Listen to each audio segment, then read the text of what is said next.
How much improv in the movie? So much.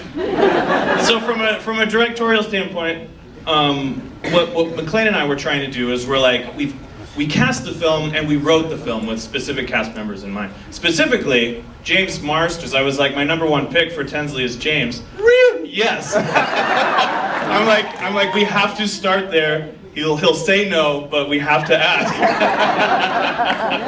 So it's like there's nobody else. But Adam was on that list, Claire was on that list, and it's like we just were like, we have the script.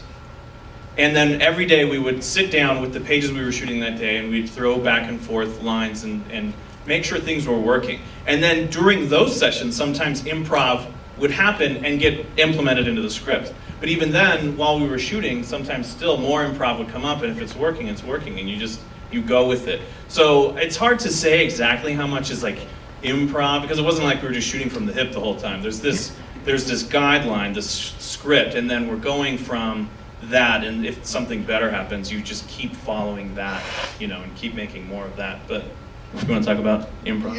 Yeah, sure. I mean, these guys already had these really great premises, and so we'd massage a little bit or try to throw things out there. It's tricky when you do improv on a movie, because when you're there in the moment, you can keep pushing the envelope and push the joke, and it could get far away from where the reality is in the scene. So McLean and Steve would tell us to tone it down sometimes, bring it back when we get too far away from the joke. So we couldn't get too far. Well, you have a good example. Like what you see in the bloopers. Yeah. Because you've got Jake and he's just throwing crap out there like baby oil before, it's just like... Right, yeah, some stuff you just get so crazy we make each other laugh. But we're like, we better bring it down. I didn't improv one word. No, we could.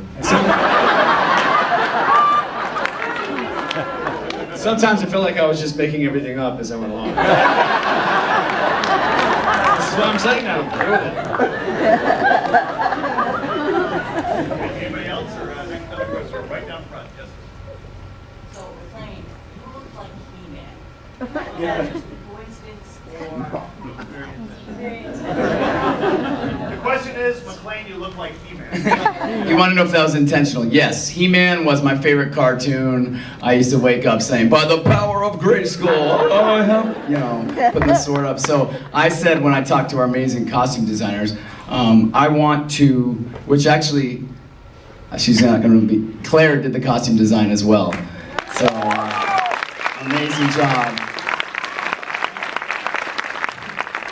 The note that I had for Claire was stripper He Man specifically. Yeah, that's what Steve wanted me. I said, yeah, let's look like He Man. Steve said stripper He Man. But also He Man and Beastmaster, kind of like a mix of the both. But yeah, we got a Beastmaster fan.